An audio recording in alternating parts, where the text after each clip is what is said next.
Hello everyone and welcome back to episode 277 of your favourite Formula 1 show. Yes, it's 2026, of course, an all-new season, an all-new regs change, and Jamie and I are kicking things off today, as you could probably tell by the title of the show, with 5 drivers that we think are under pressure in 2026. Of course, I've got to do a little bit of admin for this week's episode as well. Of course, we start effectively a new series each year, so if you're watching this on Apple or Spotify or somewhere else, or even through YouTube's podcasting, you might have to add a new playlist to like your watch list and things like that. Otherwise, things get a little bit funky. But before I get into any of that, Jamie183, first of all, how are we doing, sir? I'm good, yeah. We're a few days into 2026.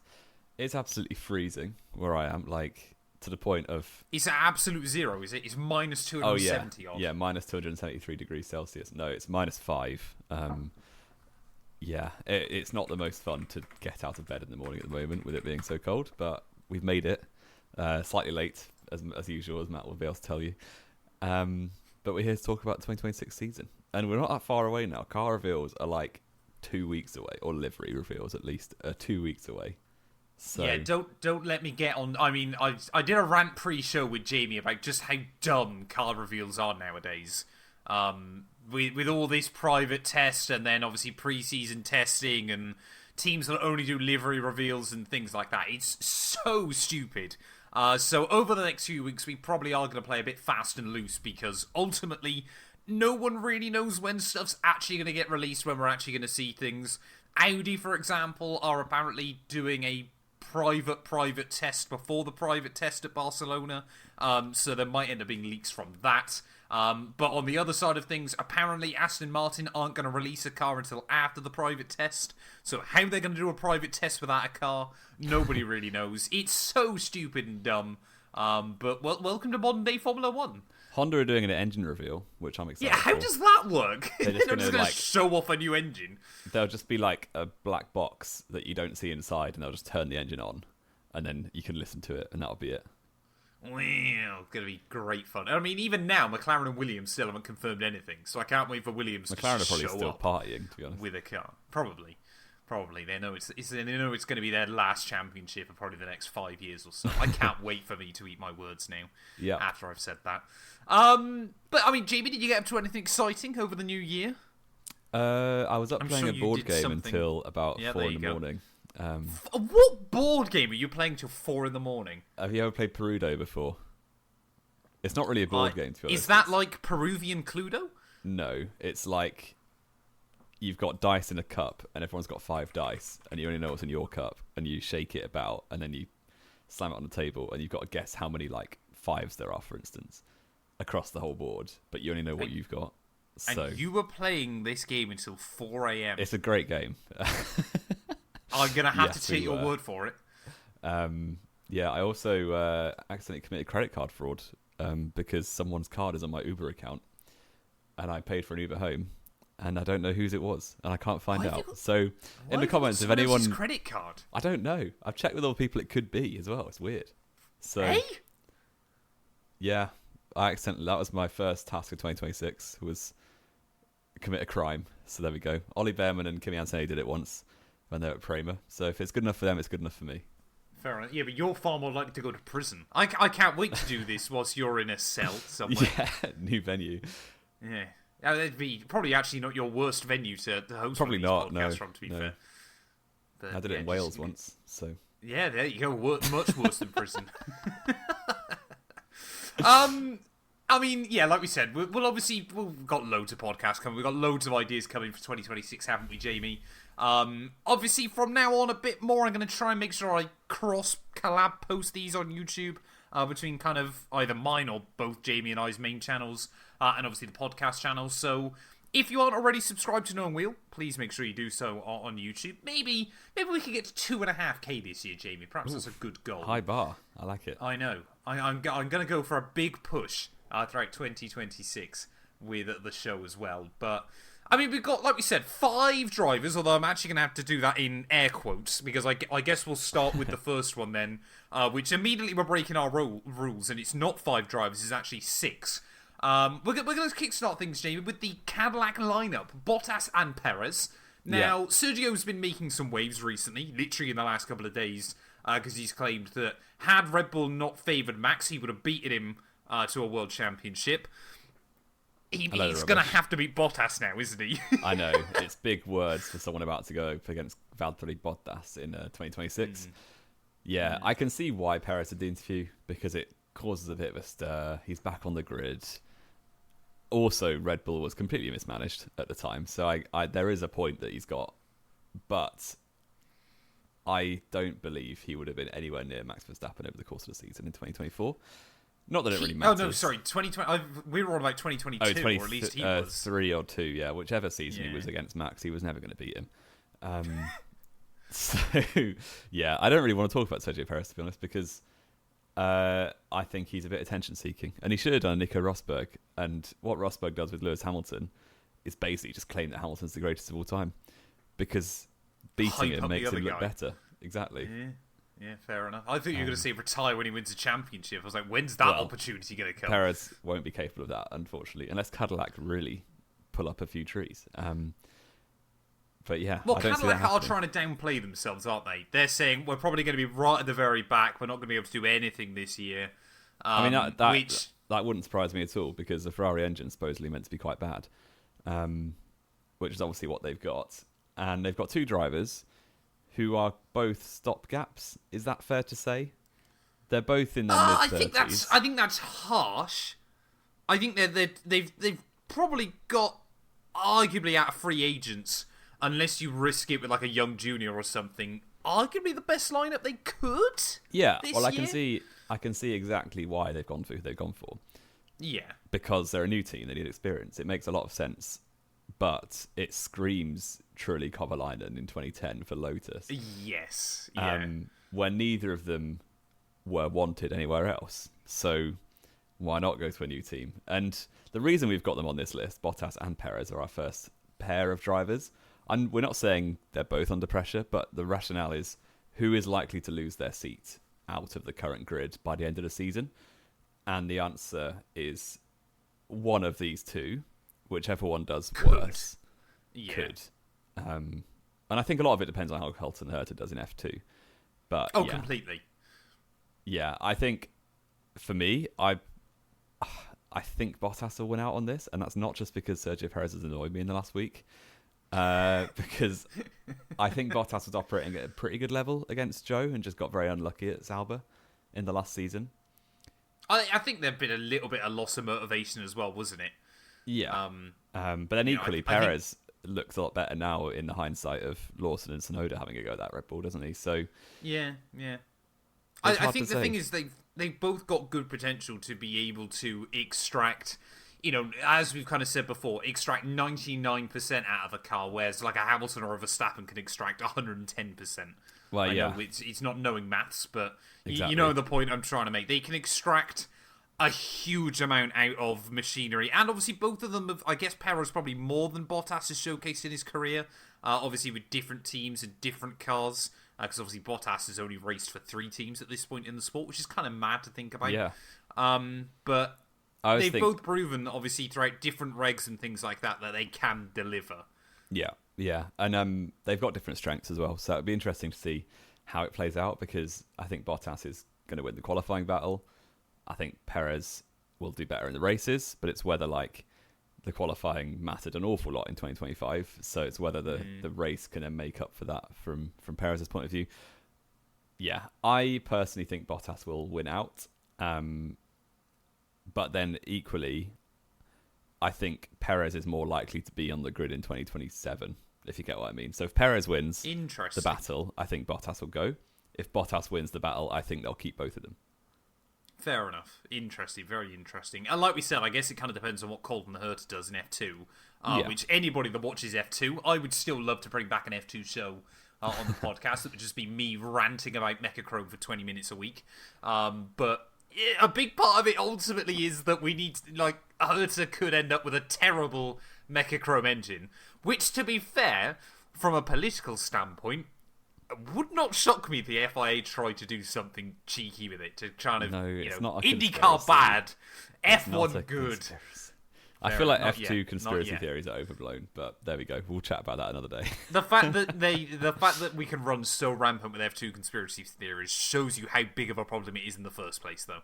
Yes, but I don't believe anyone is targeted with a bad engine. Oh, you'd be surprised, Jamie Woniker. You'd be Right. surprised. Should we move on? We can move on. Next driver, which again depends quite a lot on Formula 2, actually. We've put Esteban Ocon on the list. I know you chatted about this towards the end of the season in 25. Ollie Behrman's trajectory is crazy right now.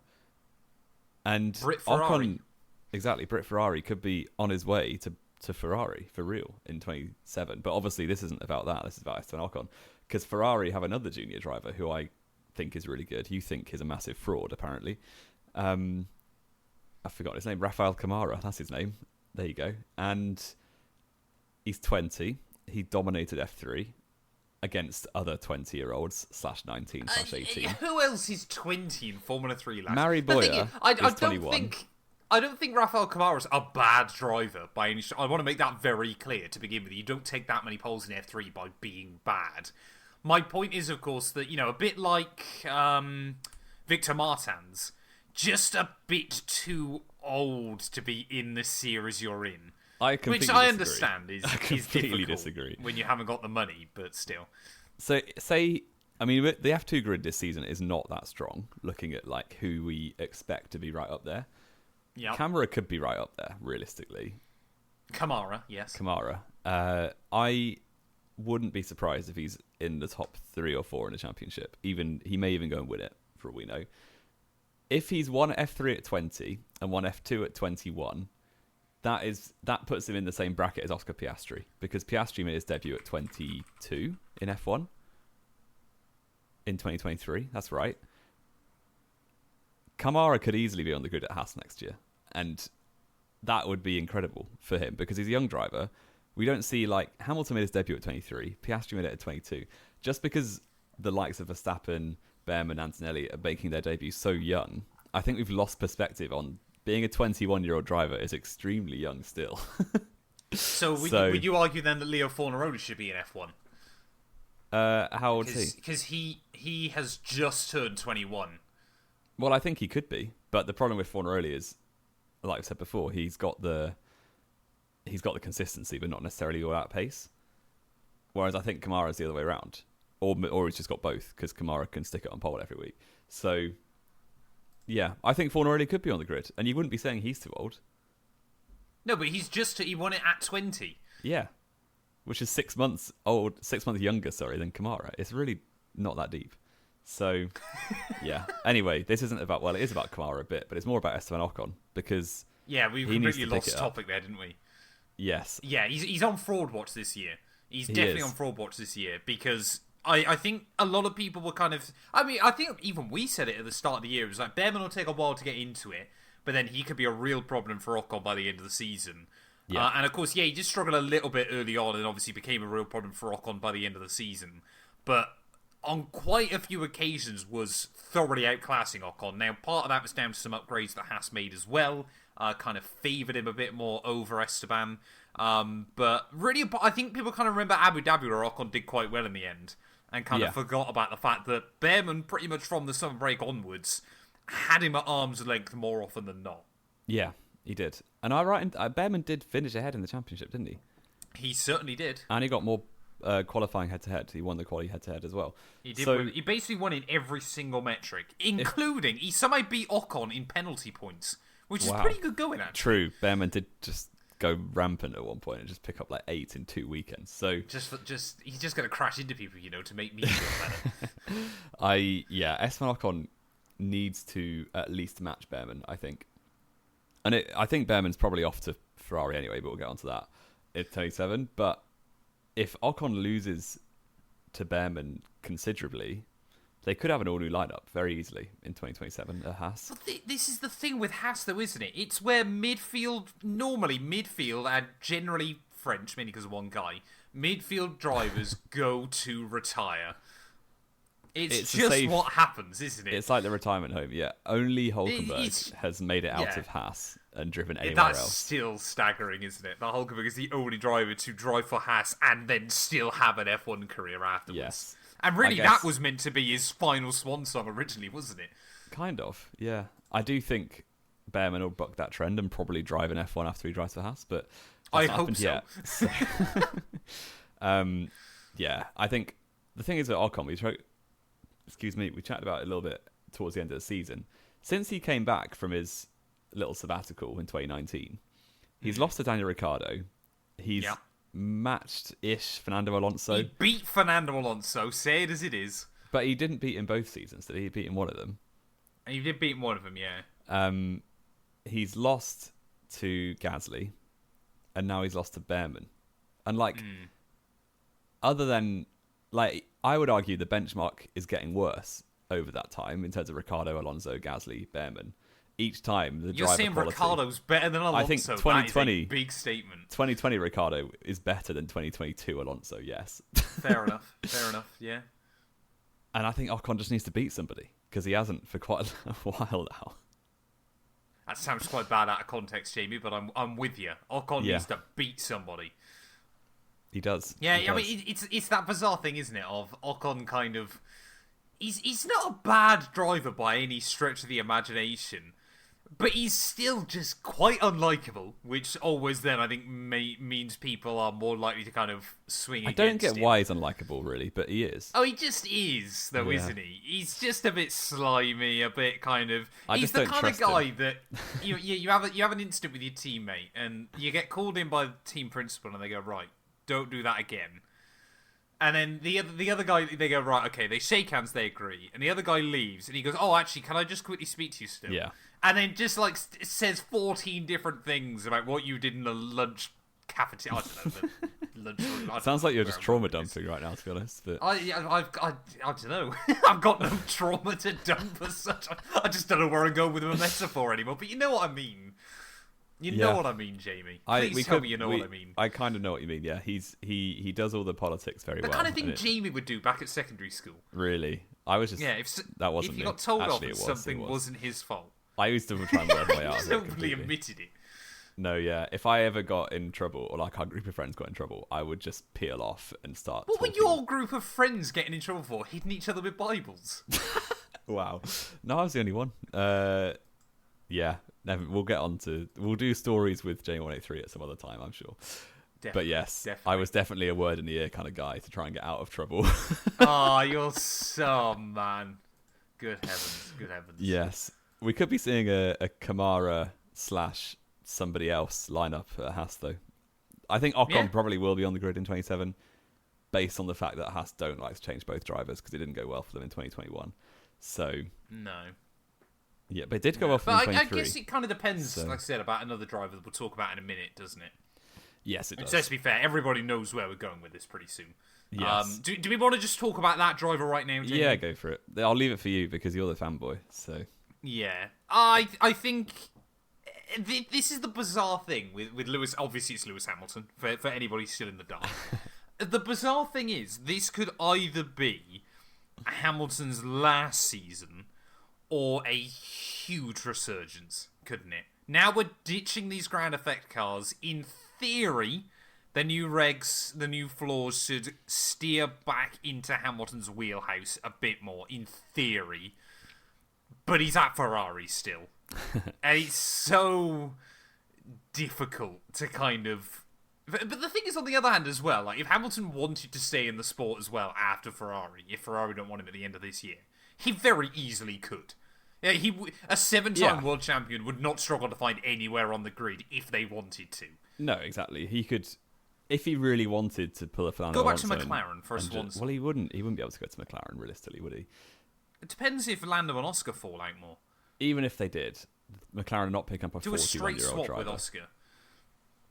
Yeah, I think that the teams, he would have to go to the midfield realistically, unless someone like Aston is suddenly really good. It's hard to say Alonso what would retire and veto Hamilton coming in still. True, yeah. But, I don't know. I think however much Lewis Hamilton likes these cars, he's still up against one of the best drivers on the grid these days. And I think whatever especially cars, on one lap. whatever cars he put him in, I think Leclerc's beating him. I think I don't know. Hamilton did show promise on a few occasions this year. There was a stretch of races where he was quicker than Leclerc in qualifying. 2 or 3 times. Not that many. Not 2 a or big 3 out of stretch, I will admit. 24, Yeah, I yeah. know. But there was definitely... He got closer to Leclerc in the second half of the season, though. There were a lot of... He did. Well, apart from right at the very end, where he kind of completely fell off the deep he end when capitulated Ferrari right at the gave end. up. Yeah. But there was kind of a string between sort of... after the summer break until about round 20 in Mexico... where more often than not he was either right with Leclerc, like within a tenth, or edging him out in qualifying. The thing is with Hamilton as well, it is one of those things of, once he's given a car that he can win in again, he does find something extra. It's just whether Ferrari can deliver that car. He did against George Russell find something extra. I just think Leclerc's better. And I think... Really? You are happy to say on this podcast right now that Charles Leclerc is better than 7-time world champion Lewis Hamilton? Yes. I meant George Russell, but I'll say both. Okay, sorry. Yeah, I rate Leclerc a lot. I think he's probably the second best driver on the grid. And I think he's ready to win a championship. It's a bit of a travesty that Norris has won a championship before Leclerc and Russell. Before Leclerc and Russell, yeah. It's kind of mad, isn't it? But yeah, I think if Hamilton carries on the form he showed towards the very back end of last season, he won't be on the grid in 27 at Ferrari. No. He may be on the grid somewhere else. But the thing you got to remember is, in the past, at Mercedes, for instance, or McLaren, if Hamilton was like, I want to stay another year, they would have gone, fine, you're Lewis Hamilton. Ferrari are the only team that would probably say no, because they're actually... Ferrari are the only team, aren't they, that can kind of make that call over a 7-time... As they did with Schumacher. As they did with Schumacher, I was going to say, yeah. That he was a little bit pushed to retirement in 2006. I think it's probably a conversation because he had all his success at Ferrari, whereas Hamilton hasn't. He's not even had a podium at Ferrari yet, so he actually has not much leverage. He got a sprint win? Come on! In a disqualified car, yeah, well done. He has less Ferrari-powered podiums than Nico Hülkenberg, which is my favourite stat of 2025. Madness. Absolute madness. Yeah, I think Ollie Behrman, and to be honest, I think Hamilton's gracious enough and self-aware enough that if Behrman is cooking at Haas, he would actually take it quite well. He would be like, you know what, Ollie, now's your time. Come and get battered by Leclerc as well. Yeah, exactly. Ferrari can go and ruin another young man's career. Like we said, though, the thing is with Leclerc, of course, you say he's world champion material. There's still that element of doubt, isn't there, about what he'll be able to do under the pressure of a world championship. Because the last time it happened, it fell apart fast. Yeah. And a lot of that was down to Ferrari. But some of that was down to Ferrari as well, but Leclerc did not help himself. How on earth that French Grand Prix incident happened, I will never know. No, neither. But yeah, that was 4 years ago now, so he's probably come a long way since then. I'm sure he has. I genuinely going up against Lewis Hamilton has probably helped him quite a lot because he'll be learning stuff. Yeah, definitely. It is interesting to see kind of what will happen in that dynamic next year. Last two then, Jamie, I think are probably much less controversial and much more likely than the three we've talked about so far. First up, obviously, only driver, well, I guess he wasn't technically full-time last year, although he kind of was, wasn't he? Franco Colapinto needs to be close to Gasly, needs to deliver, especially, he was kind of helped by the fact the Alpine was terrible last year, because there were kind of less eyes on them, but he needs to deliver, doesn't he? He does. And here's my little bold prediction for the first podcast 2026. I think Alpine will be quite good this year. We said this last year though, Jamie, that they were terrible. But I've got a reason, because they've got a Mercedes power unit. So, and I think Alpine are going to be good this year because they're no longer Renault. Exactly. So Gasly got 20 points last year, and then the second seat got none. Yep. I think Gasly will be getting on for like 50 over the course of the year, which is considerably better than what he did this year. So, you know, if a driver's on 50 points, his teammate has to be on at least like 15, 20, realistically. Otherwise, that's a really poor season. So, yeah, I think Colapinto will have to step it up, because that Alpine with a Mercedes power unit, if the power unit is so important as everyone's making it out to be, the Alpine second seat is going to become quite attractive. So other drivers looking for a way out will be looking at that Alpine and be like, okay, that's not so bad. And it won't be a situation like in 2024 where everyone was trying to avoid it like the plague. Yeah, and nobody ended up with Jack wants it. Doohan. So, yeah, Colapinto is definitely under pressure. I think Gasly will beat him again. I think Gasly is probably quite happy that he's up against Colapinto again. But we will see. Definitely. Is Gabriele Mini an Alpine junior driver? Have I made that up? He was. I don't know if he still is, to be completely honest with you. I know that Red Bull just shook up their junior program, didn't they? Ollie Goethe got dropped. Yeah, quite a few of them got dropped. They basically cut out a lot of the fat. He's part of the Alpine Academy. Okay, so Still. yeah, Mini didn't do that well in F2 last year. Well, he did alright for a rookie, but if he does suddenly quite well this year, potentially there's a driver there. Also, Fordaroli still kicking around. Is Teo Porcher, or is his days are done, aren't they? Teo Porcher. I think Teo Porcher's given up on that dream. Yeah, actually, you say that though. No one's actually no racing driver, no self-respecting racing driver has actually ever truly given up on that dream. Well, exactly. You get the opportunity to drive a Formula One car, even if you're 36-year-old Andre Lotterer. You take it. Alex Albon would already signed a contract for Formula E, and then Helmut Marko came calling. So exactly. You never truly give up on that dream. Exactly. But Franco Colapinto has that dream at the moment, but he's got to do all he can to try and get close to Pierre Gasly is probably the aim. And I think he's got to be mostly within a couple of tenths. And, something like a 16-9. Go back to the drawing board of last season, of the things that Flavio Briatore said he had to do, which he didn't manage any of them. That's what he needs to do this year. It's so Score simple. points, don't crash, and be fast. That's it. That's being a driver at the end of the day, though, isn't it? So exactly, yeah. Flavio really That's his job. Developed. That's his job, exactly. The second Roy Keane quote of the day. We'll get him on one day, Roy Keane. The last driver. Why? Who, I don't know, why not? Who is one of the drivers who I think could be eyeing up that Alpine seat, to be honest, for 2027, is Liam Lawson at VCarb. And obviously, VCarb / Toro Rosso / AlphaTauri, drivers get 3 or 4 years. And that's Which it. Seems insane now, because they used to be more ruthless than this. VCarb have gone soft. They have. They have gone soft. But equally, I think their junior program has dried up a little bit, because they haven't always got the next one coming through at the moment. Well, I think this is the problem, isn't it? They've kind of... It does stem all the way from the top. Because, of course, the whole point for so long was Red Bull obviously will just fund your junior career if you're delivering. And, of course, everybody's kind of gone... Hang on a minute. The worst thing that can happen now is I get to F1, get put alongside Verstappen, get decimated, and then my career's over. Maybe I'm better signing up with someone else.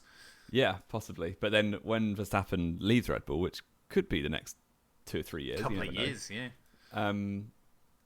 There's going to be a seat available for the next big thing. And at that point, you want to be in the Red Bull Junior Academy. But you've almost got to time it well, haven't you? So yeah, you've kind of got to be good enough to stay, but not too good to keep getting promoted up through the system. Because Isaac Hadjar is not the driver under pressure, but Isaac Hadjar is in trouble because he's done it a bit too early, and now he's against Max. So he's jumped the gun on that one. Yeah, a 5-second penalty for jumping to start. But Liam Lawson, who this is about, has already had his chance at Red Bull, obviously, for 2 races. Yeah. There is not a chance he's driving for Red Bull ever again. Probably not. What's he doing at VCarb? Is you wonder. And all he's doing He's basically Lindblad's benchmark, isn't he, this year? Yes, he is a stay of execution to see how good Arvid Lindblad is. And even if Lindblad is terrible and Lawson pockets him, they just throw the next junior in next year. And then it's like Lawson against the next junior driver, who, Nicholas Olive or someone like that, or I'm looking at the junior Alex drivers here. Dunn. Oh no, he got sacked by Red Bull, didn't he? Because they didn't want him, but still Helmut hired him, which was hilarious. Fionn McLaughlin is another Irishman who is 18 years of age. What's he doing this year? He's F3 this year for Red Bull, for High Tech. Wait, no, that was last year. I don't know who he's driving for, but he was F4. He's just in F3. He's in F3. He was driving for High Tech in British F4 last year. Sorry. Okay. Yes. So we'll see. But Lawson, if he loses to Lindblad, he's 100% out the door. He's gone. Yeah. If he beats Lindblad, fine. They might keep it the same for 27. Yeah, but it even depends so, how close they are, doesn't it? he's got to be looking for a way He's out. basically in exactly the same position as Ocon, isn't he? He has to beat his junior teammate. Yes. Otherwise, exactly. they could both be gone. And Lindblad's 18, so if Lindblad does beat Lawson... 3 years younger than Rafael Kamara, let's not forget. 2 years younger. Yes. I love how you're describing Rafael Kamara as too old, and he's born in May 2005. That is depressing. I honestly, the only thing I was happy about the fact that Lando won the championship over Oscar is knowing that there isn't a world champion that's younger than us yet. Or, the worst, watching the darts world final, the fact that both of them are younger than us is so painful. Yeah, but darts isn't a real sport, is it? Oh, behave, it's great. I say on the Formula 1 fantastic. podcast that darts isn't a real sport, so you know. Yeah, there you go. That'll get some controversy. I mean, to be fair, I can't remember the last F1 driver that had a beer belly. Like, apparently every single darts player. Exactly. Did you watch any of it? I caught love a bit of it. I do quite. I enjoy got well it. into it. Yeah, it's quite fun. There was a guy who looked like Tiamat Marduk, which I probably shouldn't have said, but Was there? the guy who was a rookie who's like never played darts before and is suddenly like at the World Championships. I don't know who I can't you remember his mean. name. Not Josh Rook. No, Not Josh Rook. Sorry. this is such a niche. I'm sure there's not much crossover between knowing wheel viewers and darts watchers. I'm trying to work out who on earth you're thinking of. I will find it, but we might have to do it after the show. Josh Rock, sorry, even not Rook. By the way, I'm a moron. Yeah, you're gonna have to find me that one because that's. Oh, I think I know who you're on about. Oh, what's his name again? Justin Hood. Gonna really Justin Hood. Justin Hood. Yes. He does. I know what you mean. Yeah, he looks like Tiamat Marduk. That's the only darts match I watched. Oh, that's incredible. That's incredible. What a good way to end off the. There's the podcast of crossover. the We year. found some common ground. Exactly. Yeah. Apparently, Jamie's still watching Ben on the rare occasion he uploads. Have we got anything else to add, Jamie? No. Do you think your seat is under pressure on this podcast this year? Not as much as yours. True. Mine is I do probably... most of the admin work. Exactly. Yeah, I'm a bit of a Lewis Hamilton. You're gonna be. I'm gonna hire a younger person to replace you. Someone with more F1 knowledge. We will see. Let us know in the comments who should be on the podcast. Who am I under pressure from? Jamie with? Who should we replace Jamie with? That's a great way to kickstart the new year. He's on his final warning. Fantastic. Thank you though, as always, so much for watching. If you have enjoyed, well, first of all, let us know your thoughts and feelings on the drivers we've picked out. Let me know who you think is going to stay, who might go. Should I stay or should I go? Like we said, next couple of weeks we're probably going to be all over the show, aren't we, Jamie, with podcasts? There might be quite a few shorter ones, kind of talking about this, that, and the other. There might be one from a ski chalet. That'd be fun. Will there? When are you? You're off. Wait, haven't you already been skiing? No, I haven't. Well, not for a year. Oh, sorry, not this year. Not in 2026. No. I've been skiing in 2026. Yeah, come on, give me a break. Well, not as in last time I went was last February. So yeah. Oh, so it hasn't even been a year since you last went skiing. Exactly. Me, but there you go. This is insanity. Absolute insanity. I can't replace you. You're gonna have to fund the budget for the show at this rate. Brilliant. Well, this is how Jamie actually goes on holiday. It's revenue from the podcast. It really isn't. I wouldn't be going anywhere. A nice weekend away in Blackpool. Exactly. Oh, Right. man. That's an end of that. Everyone stopped watching by now. So I'm sure, yeah, they all tuned out a long time ago. We're just talking to ourselves at this point. Thank you all, as always, so much. Drop a sub, drop a follow, all that good stuff. And Jamie and I will be back with maybe some actual F1 rambles next week, because there wasn't a lot of F1 talk today.